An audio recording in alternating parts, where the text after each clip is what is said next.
Ready to get unstuck, ignite your motivation, break free of all the ways you drag yourself down, rewire old patterns in your life, and win the fight against negative self-talk in today's episode with my dear friend and yours, author of the global sensation, The Let Them Theory, and host of the Mel Robbins podcast, Mel Robbins. This is an episode you're going to want to share with everyone you know today.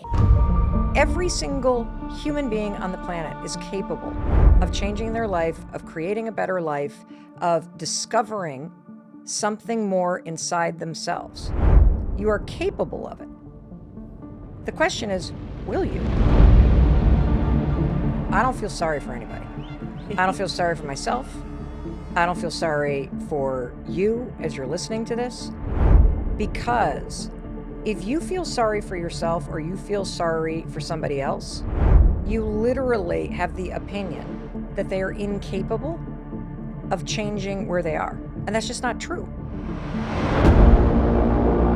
And I struggled with anxiety for most of my life, Jamie. This sense that something was about to happen, that somebody was mad at me, this feeling of always being on edge. And it turned me into a person that I didn't like at all. I was jealous of everybody. I was insecure. I was super competitive in a really toxic, weird-ass way. And we don't talk about this ugly stuff. We all want to put out the best versions of ourselves online, and we want to talk about the things that are going right. But the truth is, in order to be happier, in order to discover who you really could be and what you could really do in your life, you got to confront the worst. Mel Robbins is the host of one of the top-ranked podcasts in the world. Her books on finding motivation and success have sold millions of copies. One of the most trusted experts in the world on confidence. And she's written 3 best-selling books. New York Times best-selling author and host of the Mel Robbins podcast. Life coach and motivational speaker. A dear friend who we are so proud of all you have built and done, Mel. You got to stop complaining about everything that is not working in your life, and you need to do something about it. You got to stop sitting around and waiting for your partner to fix it, or your parents to fix it, or the politics in whatever country you live in to somehow change. You got to stop complaining about all this crap outside of you, and you got to say, okay, and what am I going to do? And what am I going to do in the next hour for myself? And for me, it became very simple what I needed to do. Number one, I got so sick of my own bullshit that I did something about it. And what I did, there was a lot that I was doing to make it worse. And that's what nobody wants to talk about, right? What happened for me is what's going to need to happen for you as you're listening, which is you got to look in the mirror. And so the way that I change my life every single day is that I don't let that part of me win. That's why I don't feel sorry for you. Because if I feel sorry for you, or if I feel sorry for myself, I will never discover who I'm actually meant to be. And you say the fight of your life is actually you with you. Yes. Can you explain that? Period. Full stop. You realize your feelings don't have to dictate your whole life.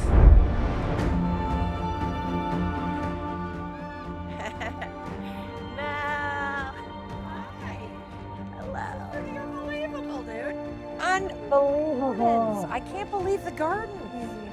I was just telling them, we saw the roses. Yes. This rose right here. Do you know the name of it? I do not. I mean, smell that. Smelling the roses, Mel Robbins. That What a is day. incredible. What a day. I was thinking about the fact, and we're even dressed like it, that you are good cop and I am bad cop. Oh, yeah? Yes, because you have a message that is so empowering, and your delivery is a lot nicer than mine. Good cop and bad cop. Angel and devil today. love it. So you have your own sign with stars, with stars. Yes, with stars. Welcome to the Jamie Kern Lima Show. Before we jump into this episode, I'd love to invite you to join this community to hear more interviews and one-on-one conversations with me and you to help you truly believe in yourself, trust yourself, and know you are enough so that you can become unstoppable in living your best life. All I want you to do is click on the subscribe button.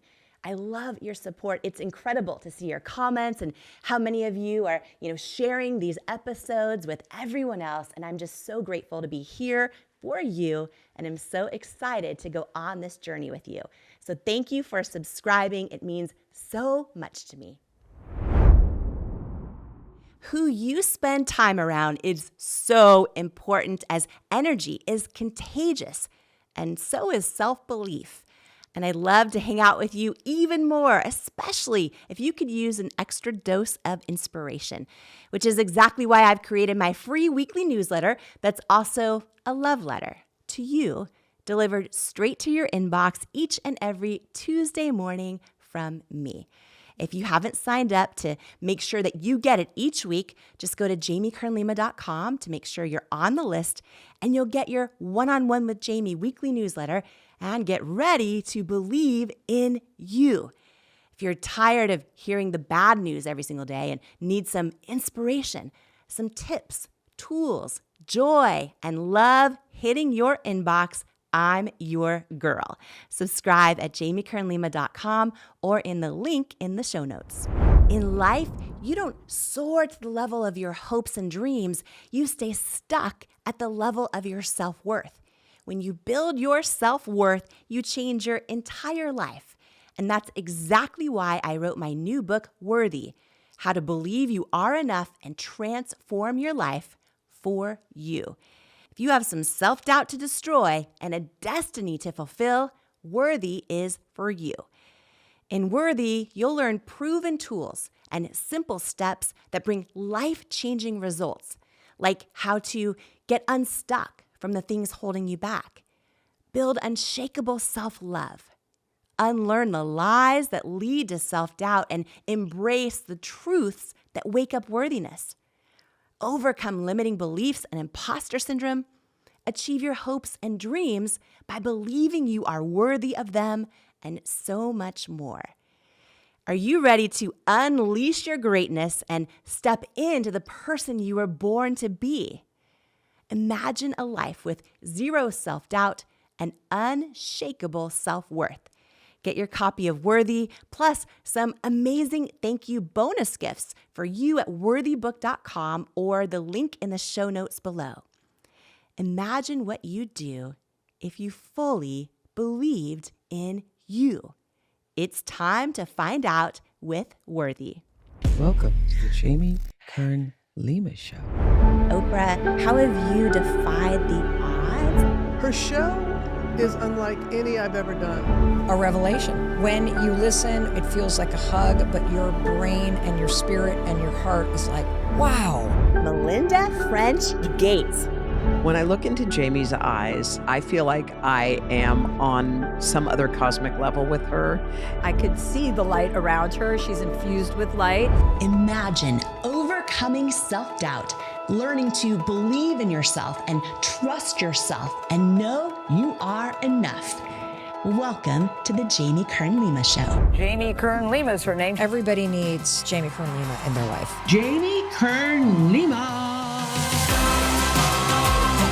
Jamie, you're so inspiring. Jamie Kern Lima. Mel Robbins says you can change your life, and she will show you how. Mel has one of the most popular podcasts in the world called the Mel Robbins Podcast. She's a New York Times best-selling author. She has 7 #1 audiobooks on Audible, billions of views of her videos online, and is one of the most respected experts in the world of mindset, motivation, and behavior change, thanks to her science-backed tools and relatable advice that has impacted the lives of millions of people who follow her across 194 countries. She lives in Vermont with her husband of 26 years, Chris, and their 3 kids.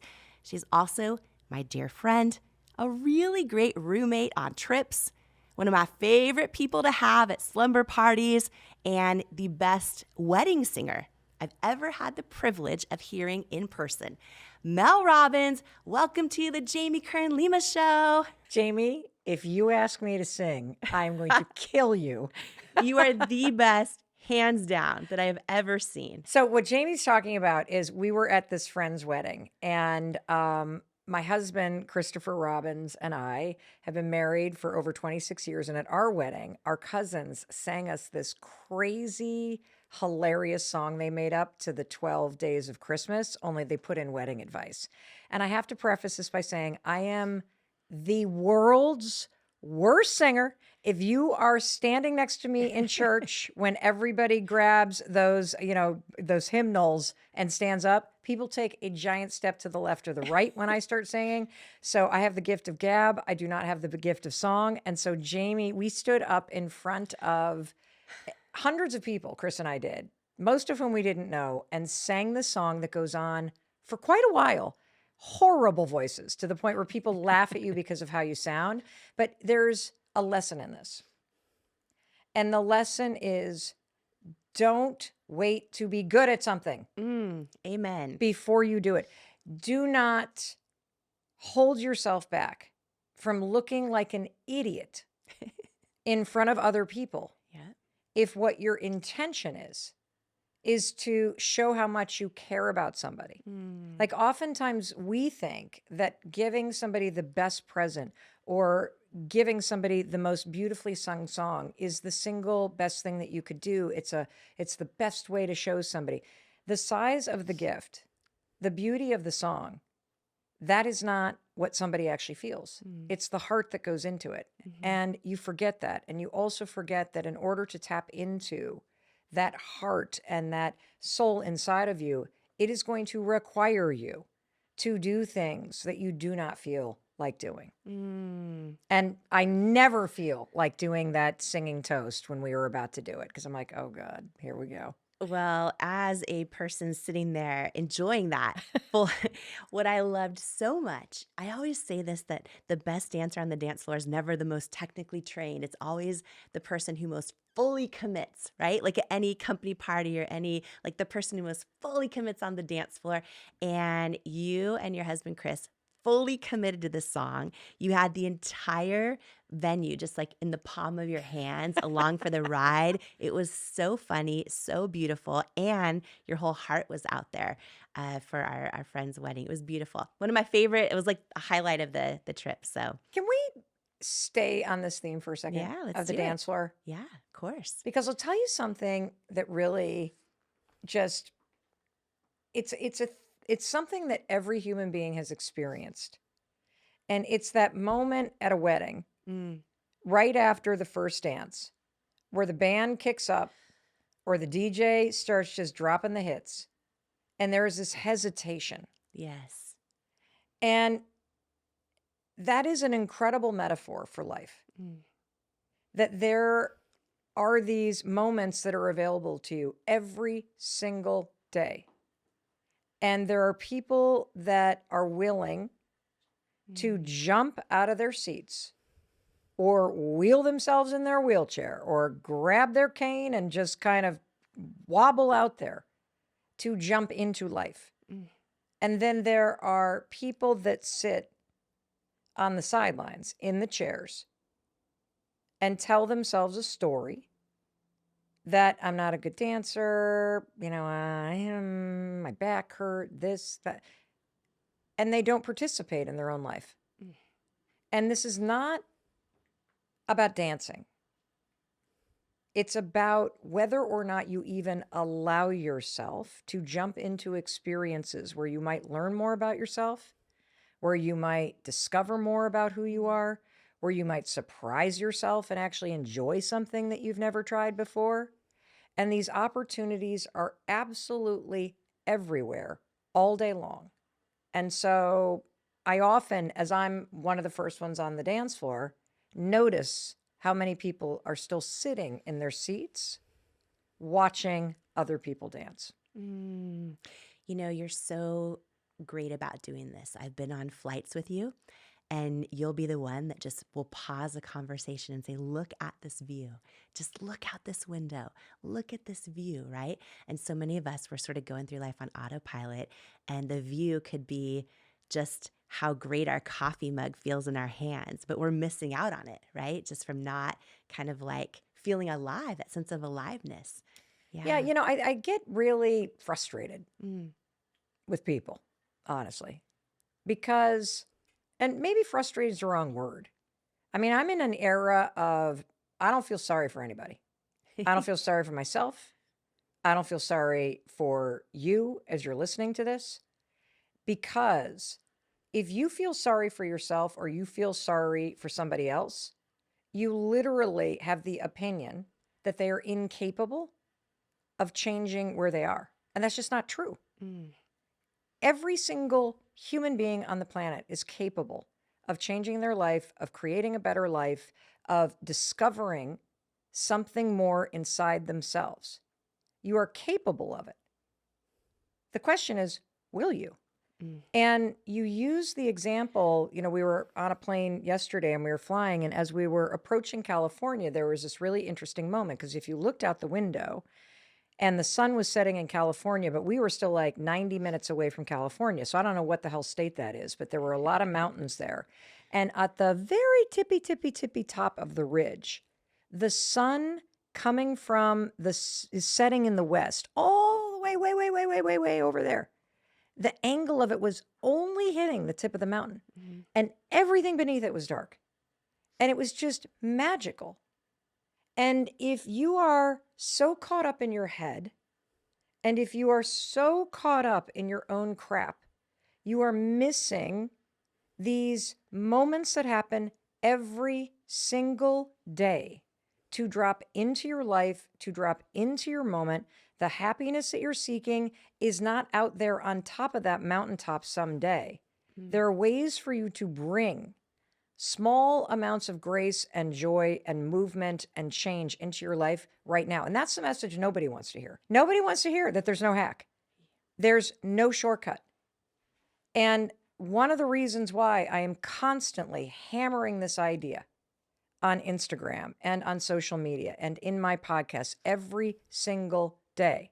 Sure, there are things that you can do that help, but nobody wants to understand the truth, which is, in order to discover what you're made of, in order to discover what you have to give, in order to discover the potential of your life, it is going to suck. It is going to be hard work. You are going to have to deal with the worst of yourself, not just one day, but every day. Because change doesn't stick. Change starts to go away the second that you stop doing it. And people don't want that message. Like every day, give me the pill, give me the this, give me the that, give me the... No. In order to get more out of your life, you've got to confront the things about yourself and about where you are that you don't want to, because it's painful. And I get it, because that's what I had to do. And that's what everybody that you admire has had to do in their life. And that's what you're going to have to do if you'd actually like to get better. What are some of the things you've had to confront in your life? Oh my gosh. Well, you know, for people that see me now, it may surprise you to hear that just like most people, I struggled day in and day out with a brain that drove me crazy because I had undiagnosed ADHD, with trauma from a past experience that I was unaware of. So that created this sense of hypervigilance in my nervous system. I had anxiety for as long as I could remember. Like as long as I could remember, but like the stories about Mel Robbins is, oh, well, you were just a nervous kid. Oh, you had a nervous stomach. Oh, you were always worried before tests. Oh, if you had to play a tennis match, you would chug a bottle of Melanta to try to settle your stomach. And what none of us knew, and I certainly didn't know until more recently, is that I was dealing with what most people deal with at some point in their life. The adverse effects of things that go sideways in childhood that then create this feeling in your body that something's wrong. And I struggled with anxiety for most of my life, Jamie. This sense that something was about to happen, that somebody was mad at me, this feeling of always being on edge. And it turned me into a person that I didn't like at all. I was jealous of everybody. I was insecure. I was super competitive in a really toxic, weird-ass way. Like if a friend of mine was getting her kitchen done at a time when I was struggling financially, I wasn't happy for her. I was pissed. And I also felt like somebody was getting what I deserved. And we don't talk about this ugly stuff. We all want to put out the best versions of ourselves online, and we want to talk about the things that are going right. But the truth is, in order to be happier, in order to discover who you really could be and what you could really do in your life, you got to confront the worst. And so what happened for me is what's going to need to happen for you as you're listening, which is you got to look in the mirror and you got to take responsibility for where you are right now. You're not responsible for maybe what happened to you, but you are responsible for where you go next. And nobody wants to look in the mirror and go, and this was me. You are a insecure, anxious, really kind of just not a nice person. And I got sick of feeling that way, Jamie. And I did something about it. What'd you do? Well, this all kind of came, the self-hatred, the anxiety, the just, I mean, I just want to break this down. So I'm 41 years old. My husband and I have 3 kids. They are under the age of 10. My husband has followed his dream. He is in the restaurant business with his best friend. On the outside, things look like they are going dynamite. But on the inside, everything's falling apart. And you know, I can talk about the things that are data points, like being in crushing financial debt. I can talk about the data points of the fear when you can't make payroll. I can talk about the data points of the fact that we were in the middle of a recession and the fact that I had just lost my job. So those are very real things, very scary things. But there was a lot that I was doing to make it worse. And that's what nobody wants to talk about, right? That what are you actually doing inside the horror show that you're dealing with or the day-to-day that you're dealing with that is either keeping it the same or making it worse? And the sucky thing about this is that you kind of know that you're making it worse. You kind of know that when you're pouring a drink every night to just tune out the pain that you feel, that's not a good idea, but you do it anyway. You kind of know that sleeping in and hitting the snooze button 4 times every single morning, which was me, and the kids missing the bus, and then you racing out of bed like a lunatic and screaming at your children as if it's their fault because you're all stressed out because you can't get your emotions under control. Not a good thing. You kind of know that the nonstop rhetoric in your mind, that you're beating yourself up and tearing, that it's not helping, but you keep doing it. And I was trapped in that loop of negative behaviors that I knew were not good for me, but was doing nothing about. And that's what I say when I am here to say, you need to look in the mirror and you need to confront the worst parts of you. You need to be able to say, yeah, I can't change the fact that there's a recession, so stop bitching about it. I can't change the fact that my husband and his best friend, they are really struggling in their business and it's impacting everything and I'm scared to death. I can't change that. I can't change the fact that my friends seem like they are now kind of leaps and bounds ahead of me because their husbands are not struggling financially. Their jobs are intact. They look like they're doing just fine. They're now joining the country club or they're doing this or they're able to take their kids on a vacation when I'm sitting here wondering how I am going to pay for groceries. I can't control what other people are doing, but I'll tell you what I could control, whether or not I put alcohol in my body, what time I get out of bed, the kind of garbage I'm going to listen to or not.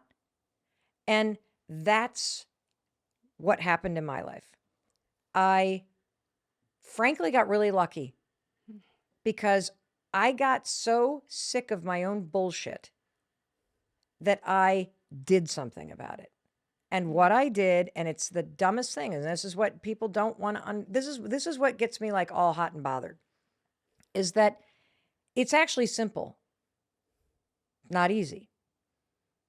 But what you need to do to discover what's inside you is simple. You got to stop complaining about everything that is not working in your life, and you need to do something about it. You got to stop sitting around and waiting for your partner to fix it, or your parents to fix it, or the politics in whatever country you live in to somehow change. You got to stop complaining about all this crap outside of you, and you got to say, okay, and what am I going to do? And what am I going to do in the next hour for myself? And for me, it became very simple what I needed to do. Number one, I needed to get my butt out of bed.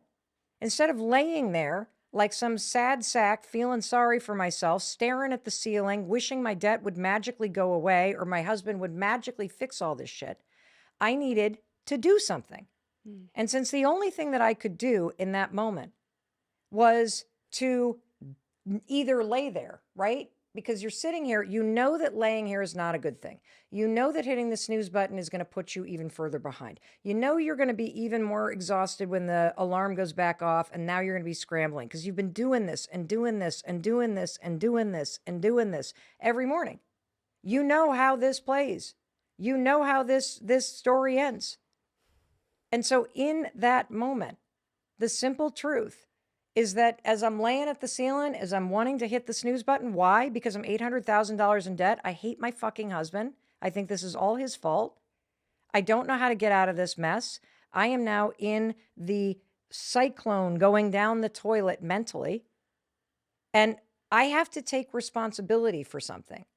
The fact that I was going down the toilet wasn't Chris's fault.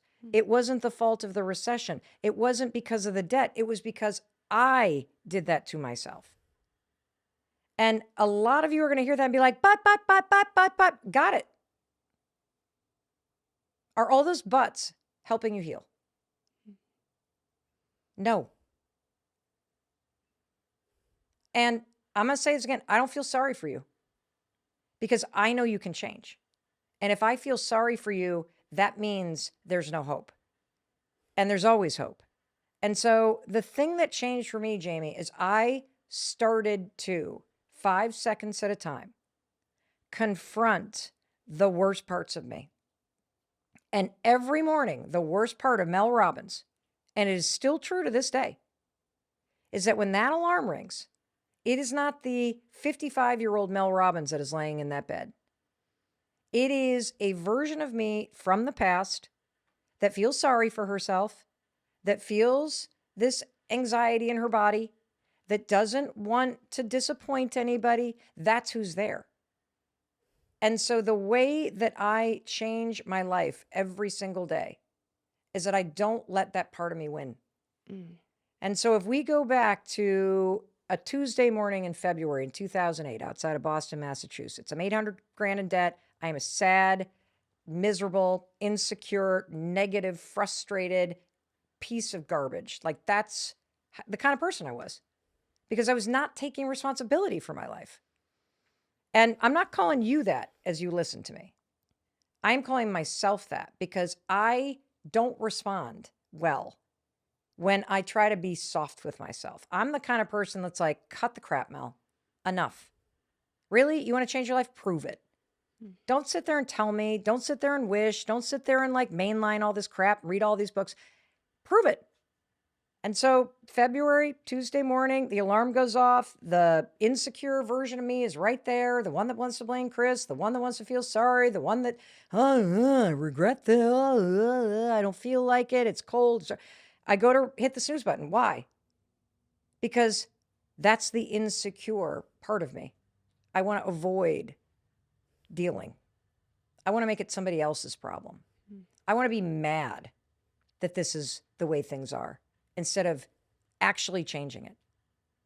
And that morning is what changed everything. I had seen a rocket launching the night before on the television, and it gave me this crazy idea that maybe, just maybe, if I were to move, like physically move in those moments when the worst part of me shows up, maybe, just maybe, I could change. Maybe, just maybe. And it wasn't like I could go on and write books and I could be a millionaire. No, it was literally like maybe, just maybe I wouldn't feel so shitty every day. Maybe, just maybe I could get a job. Maybe, just maybe I could get those kids on the bus this morning. Maybe, just maybe I wouldn't go through the day with crushing anxiety and then start drinking at 5 o'clock to make my mind slow down. That's the kind of combat I was in. And so I just, as I'm reaching for the snooze button, the worst part of me is taking control. I'm like, not today. And 5, 4, 3, 2, 1, just like NASA launches a rocket. That's what I saw the night before. That's what I did that morning. 5, 4, 3, 2, 1, and I stood up. And the worst part of me didn't win in that moment. And ever since then, I have become obsessed with this idea that in life, it is not about what you're thinking. It's not about even what you're feeling in the moment. It's really about what you do. When the worst part of you shows up and you start gossiping about somebody, or you feel triggered because of some past experience, or you're reaching for the alcohol or the weed or the vape pen because you just, oh God, long day, Jesus Christ. You have a choice. Are you going to let the worst parts of you show up? Or are you going to choose to do something different? And look, I'm not a freaking robot. There are still those nights that I have a glass of wine. There are still those nights that I hit the snooze button. There are mornings. There are still those times that I choose to have the insecure or the traumatized or the whatever version of me override what I know I'm capable of. Why? Typically because I don't feel like it. Typically because I'm too tired. But when you start to realize, holy cow, like just embrace what I'm saying. You are obsessed with what's going on outside of you. What other people are doing, what other people are saying, the things that have happened in your past, the stuff going on in the government, like what kind of money people have, what they don't have. Like think about how much time you freaking spend on social media. Just scrolling. Why? Well, because the worst parts of you have taken over. There is something so much more powerful. That's why I don't feel sorry for you. Because if I feel sorry for you, or if I feel sorry for myself, I will never discover who I'm actually meant to be. There's so much more coming up in this episode. You are not going to want to miss it. But first, I wanted to share this with you. In life, you don't soar to the level of your hopes and dreams. You stay stuck at the level of your self-worth. When you build your self-worth, you change your entire life. And that's exactly why I wrote my new book, Worthy: How to Believe You Are Enough and Transform Your Life for You. If you have some self-doubt to destroy and a destiny to fulfill, Worthy is for you. In Worthy, you'll learn proven tools and simple steps that bring life-changing results, like how to get unstuck from the things holding you back, build unshakable self-love, unlearn the lies that lead to self-doubt, and embrace the truths that wake up worthiness, overcome limiting beliefs and imposter syndrome, achieve your hopes and dreams by believing you are worthy of them, and so much more. Are you ready to unleash your greatness and step into the person you were born to be? Imagine a life with zero self-doubt and unshakable self-worth. Get your copy of Worthy, plus some amazing thank you bonus gifts for you at worthybook.com or the link in the show notes below. Imagine what you'd do if you fully believed in you. It's time to find out with Worthy. Who you spend time around is so important, as energy is contagious, and so is self-belief. And I'd love to hang out with you even more, especially if you could use an extra dose of inspiration, which is exactly why I've created my free weekly newsletter that's also a love letter to you, delivered straight to your inbox each and every Tuesday morning from me. If you haven't signed up to make sure that you get it each week, just go to jamiekernlima.com to make sure you're on the list, and you'll get your One-on-One with Jamie weekly newsletter and get ready to believe in you. If you're tired of hearing the bad news every single day and need some inspiration, some tips, tools, joy, and love hitting your inbox, I'm your girl. Subscribe at jamiekernlima.com or in the link in the show notes. And now, more of this incredible conversation together. Two things. I want to talk about something you've shared with me over dinner about the fight of your life that we're all in, and who it's not who we think it's with. Before I do that, I know there are going to be a whole lot of people who maybe are hearing about the 5-second rule for the first time. And can you just explain, because this is so powerful, right? You read the millions of people who now use the 5-second rule in their life, whether it's to, decide to apply for the job, or to go up to the person and say, I want to be more than just friends, or to, get out of bed in the morning. Can you explain, just for anyone where this concept's new, or maybe they need a refresher, Sure. and they're going to start today applying it to their life, how does it work in our brains? And then what are the ways right now that everyone listening and watching can start using it? Sure. So first, let me tell you how to use it. Yeah. And then I will explain why it works. And then I will give you something that you can do tomorrow morning to experiment with it. So it's very simple.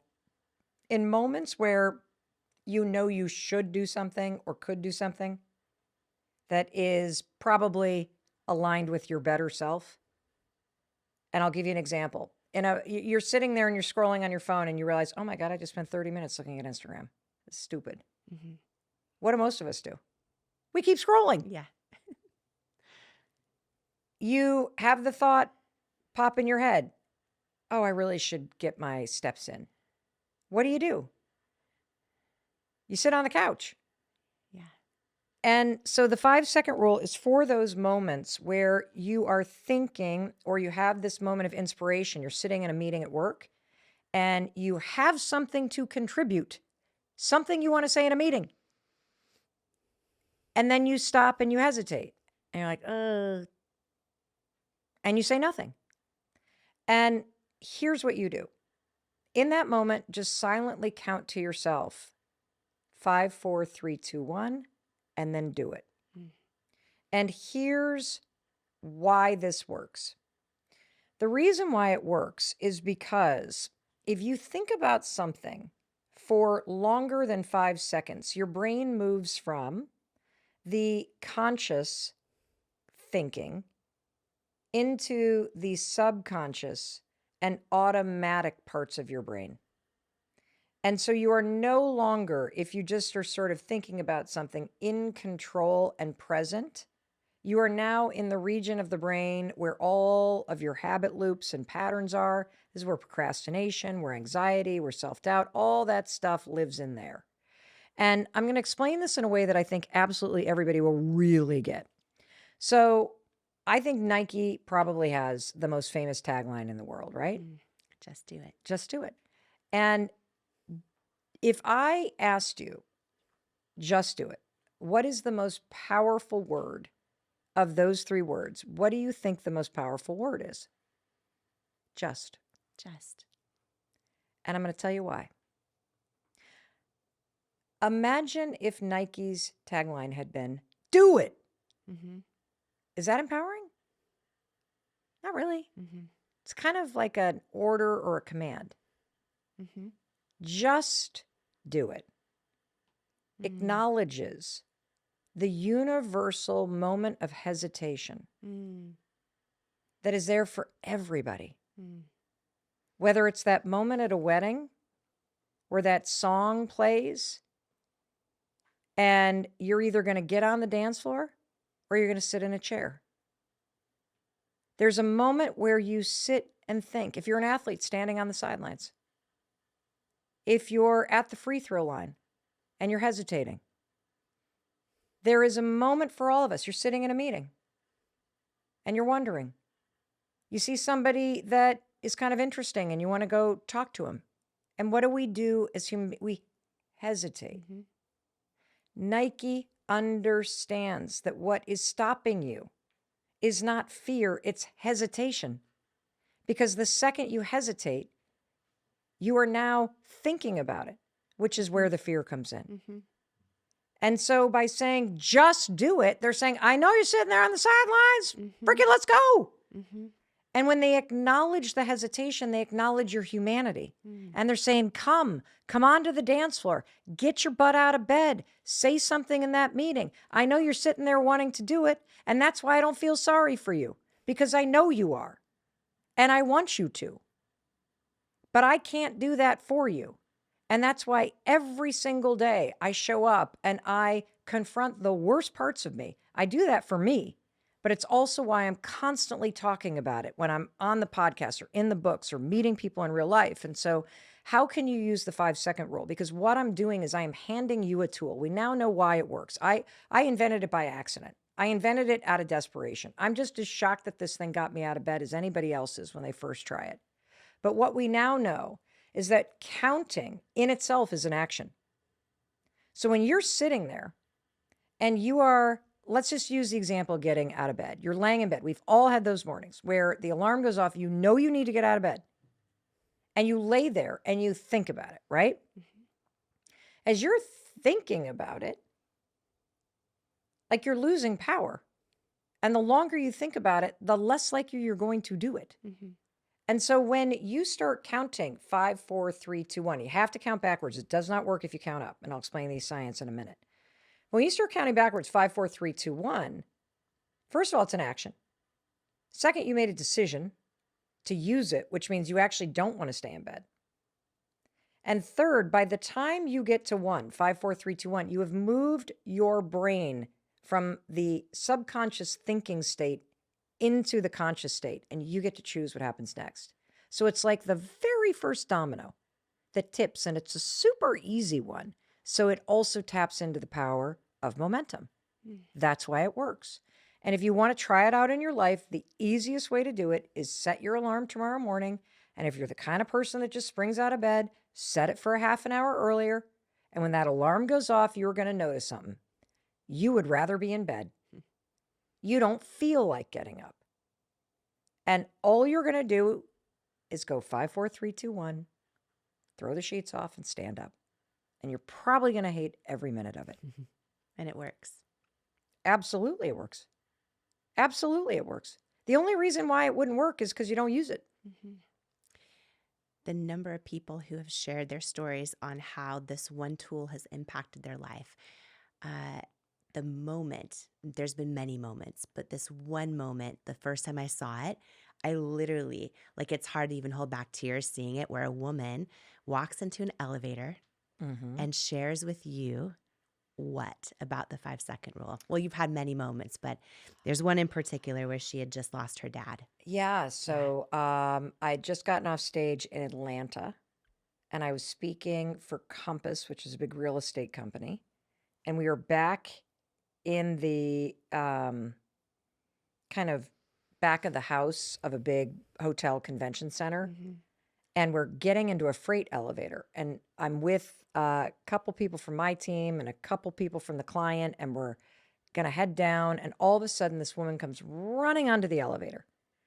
And she's crying. And she runs up to me. And she had somehow, in an audience of thousands and thousands of people, figured out how to get herself backstage, back into the back of this convention hall, back to the elevator where we were. And that's why I'm like, I don't feel sorry. If there is a will, there is a way. And what you're probably missing is the will. And we'll get to that in a minute. But she gets into the elevator And she's crying and comes right up to me. And she's like, I just want to thank you. I just want to thank you. You saved my life. And I'm like, what do you mean I saved your life? And she explained that her father had been killed in this horrific terrorist attack on a mosque. And she was sobbing and sobbing and sobbing and said, I couldn't save him. And she said that she, kept saying, I wanted to die. And I watched your videos and I used the 5, 4, 3, 2, 1 to get myself out of bed, to get myself help. And then she said, I just wanted to die. And I grabbed her shoulders and I said, you didn't want to die. You just didn't want to feel the way that you were feeling. And that is true for all of us. You don't want to be addicted to alcohol. You don't want to be an insecure, jealous bitch. You don't want to feel like a bad friend because you're not happy for your friends, because you're not happy where you are in your life. You don't want to feel like you are missing out on something bigger and your own potential. And yet, we don't realize that those feelings that you feel are temporary, and there are things you can do in order to make yourself feel better instead of reaching for the alcohol or gossiping with friends or wasting your life looking at social media or maniacally focusing on what everybody else is doing. You have to, if you really want to change, you got to tune that out. You got to look yourself in the mirror and you've got to say, I am sick of this. I am sick of you. And I am going to do something about it. And what she did about that, because she was in so much pain, and you may be in so much pain right now as you're listening to us, but you still have to look yourself in the mirror and you got to find somewhere inside you to go, I am sick of this. I'm going to do something about it because I don't want to feel this way. And in her case, I just remember her rushing into the elevator and sobbing. I remember you saying those words to her. Yeah. And then she talked about applying that 5, 4, 3, 2, 1 and literally getting out of bed. And you hear that and you're like, okay, so how did getting out of bed help her? Mm-hmm. Because she accessed something inside of her that was bigger than the pain she was feeling. Mm. And on those mornings, because I have been there, and on those mornings when you are in so much pain or you're so scared or you're so beaten down or life is just so hard that you don't even know who you are anymore, or maybe you feel fine, but you're just not getting the results that you want. And it's freaking frustrating. In those moments, you can't let the worst part of you win. Mm. And when you drag yourself out of bed, when you don't feel like it, here's what happens. You realize your feelings don't have to dictate your whole life. Mm. That you can be in pain and you can still get up. You can put one foot in front of your other. You can take care of your body. You can eat something that will give you energy instead of something that's just sweet and going to weigh heavily and make you tired. You can walk into work. You can ask for help. You can get outside and take a walk. There is so much you can do when you don't feel like it. And it's in the doing and the proving to yourself that you are bigger than those feelings in the moment. Mm. That your life is not going to be dictated by the worst moments. That your life is not going to be limited by the things that have happened to you that really suck.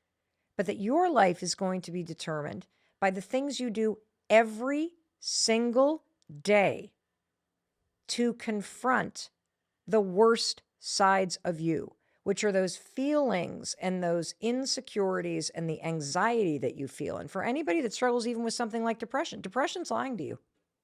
I know it's hard. I know it's like living with a dark cloud. I live with somebody who has long-term treatment-resistant depression.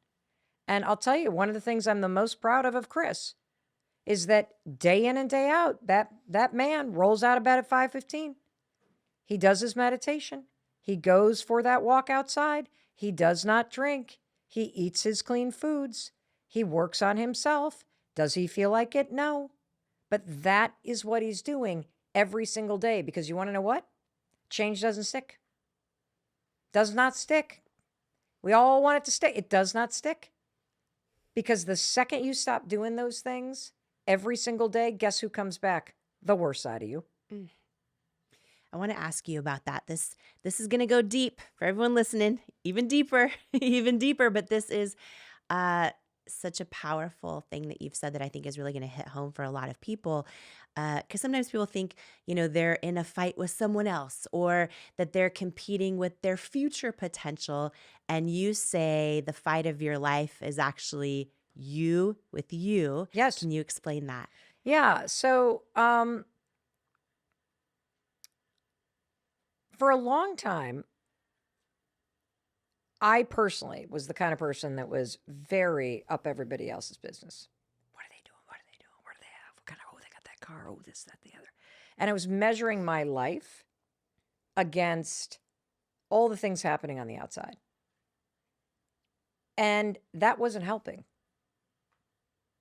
And so when I say it's you against you, it is not you against the future you, because that person's not here right now. All you got is where you're at right now. The future you and your goals and your dreams and what is possible gives you a sense of direction. But that is not who you're at war with. You're at war with all the crap from the past. And I'll give you an example that is happening in my life right now. So Chris and I have 3 kids. Our oldest is 24. Then we have another one who's 23 and a son who's 18. And so our 2 oldest are daughters, and our daughter Kendall, who is 23, has always known who the future Kendall Robbins is. Like, she came out of me and into this world with a mission that was hardwired into her DNA. We all have that, by the way, but some of us come out and it is louder and clearer. And for her, it is singing. Like, she literally, Jamie, came out into this world. And that poor kid, all she heard from us growing up was, stop singing, keep it down, like constantly singing. And so she has gone on and she has navigated her life to a point where she went to USC, she went to the pop music program there, she graduated, and she just dropped her first single that she wrote, that she produced, with a friend, Michael, from her program. It is so freaking good. As a mom, I cannot hear it without crying, because that song took 23 years to write. And it is an outward expression of the work she's had to do on herself to get there.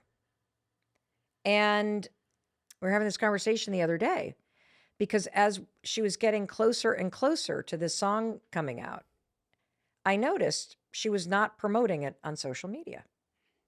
I'm like, girl, you got something coming. You might want to tell people.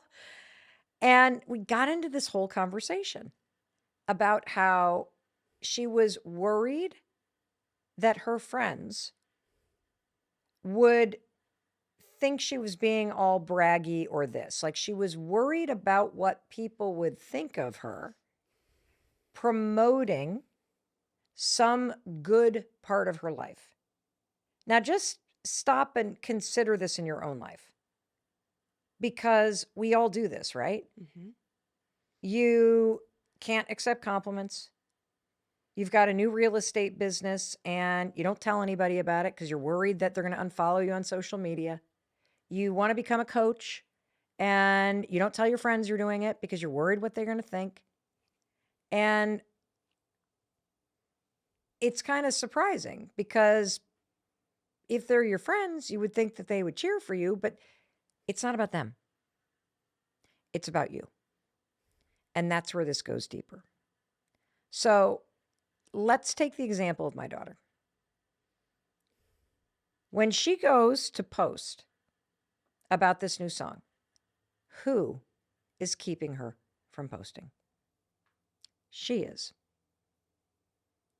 Let's go a layer deeper. What version of her? See, there are always two yous. There's the person that you used to be, and there's the person that you are supposed to be. And the person that you're supposed to be, your greatest expression of yourself, is here right now.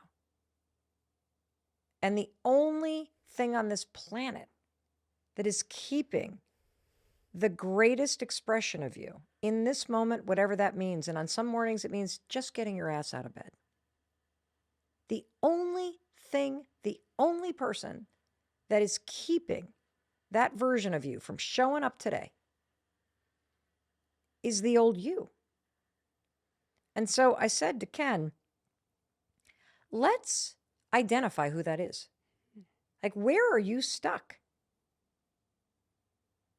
Think about the emotions that you're feeling right now and the fears that you're managing right now and all of the crap that is in your way. When in your life did you feel that, like, day to day, like it was really prominent? She's like, oh, sophomore year in college. Hands down, sophomore year in college.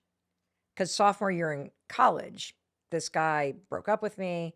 I was chasing the wrong crowd of friends. I really felt insecure. I felt lost. And I just lost myself. And I'm like, bingo.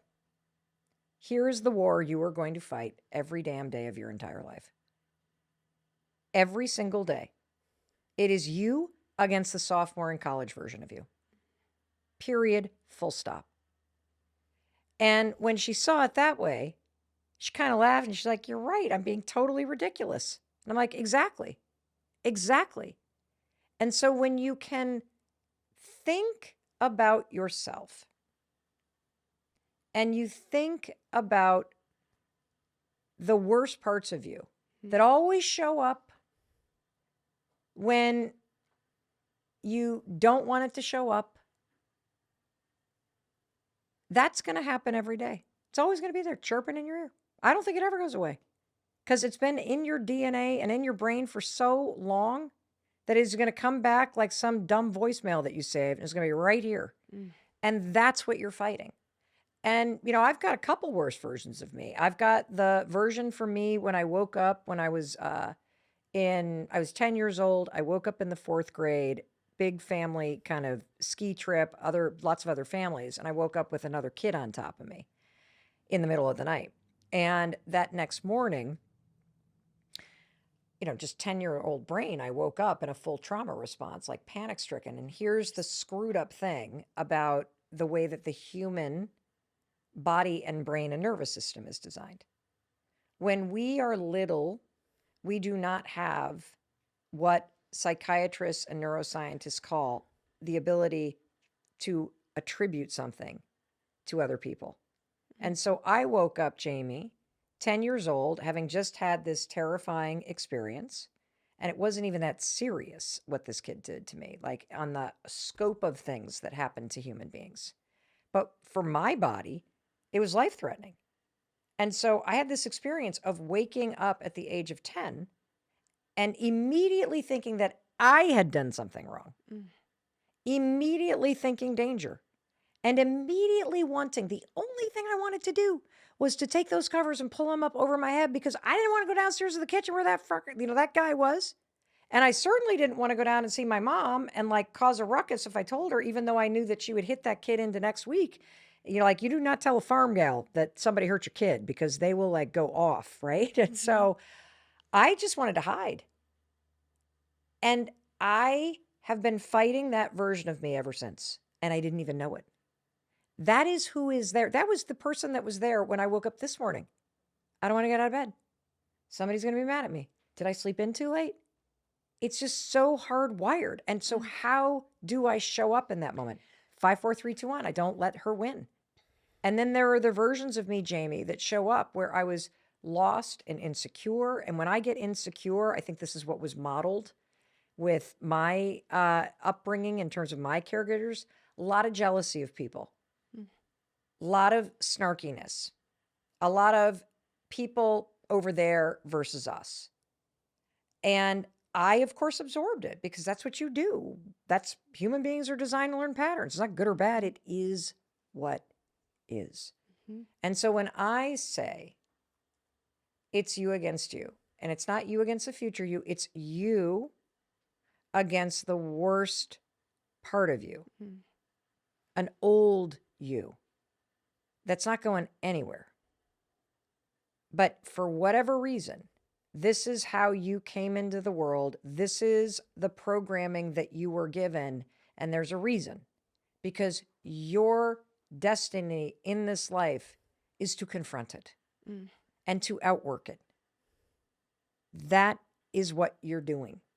That is going to be a huge aha moment for so many people right now.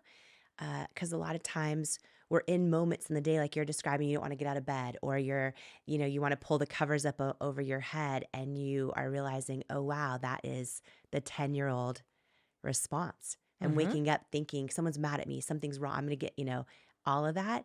And I'm just thinking about everyone asking themselves this right now. What is the old version of them that they're fighting every day? Yeah. And being aware of that, even thinking or considering that, just considering that is huge. Well, it's a way to become self-aware of the patterns that you're now responsible for changing. Somebody else likely taught you these patterns, or they were coping mechanisms that kept you safe, or they were just things that you defaulted to. But once you start to see them, and you take responsibility for the fact that you're either going to continue doing this shit, or you got to wake the hell up and change it. That's your responsibility. And look, if you're super happy in your life and everything's amazing and you're really like, don't change anything. But for most people, you have no clue what you're capable of. You have no clue what is available to you in your life. You have no clue who you even are, because you are allowing these old versions of you to run the show, and there is something else available to you. So with your daughter, Kendall, and you're helping her identify, oh, that's the sophomore in college version of you. Yeah. And then what does she do at that point when she realizes, oh, that's what this is? Yeah. Now you get to choose. Yeah. Am I going to let the sophomore in college in me not post on social media because I'm nervous about what people are going to say? Or are you going to let the version of you that actually wants to do stadium tours? Yeah. Who? You tell me who's posting today. Yeah. And look, you want the sophomore version of you to show up and like take the reins? Have at it. It's your life. Yeah. But I don't feel sorry for you. You can feel sorry for you. That would be an awful waste of your life. Whew. Mel Robbins, I love you. I am grateful for our friendship. I am so proud to call you my friend. I love you. I love you. Thank you. I have one more thing to share with you, but before I do, if you got value out of this episode, my only ask is that you please share it. Share it with another person in your life who could benefit from it. Post it and share it with others online or in your community who just might need the words and tools and lessons in this episode today. You never know whose life you're meant to change today by sharing this episode. And thank you so much for joining me today. And before you go, I want to share some words with you that couldn't be more true. You, right now, exactly as you are enough and fully worthy.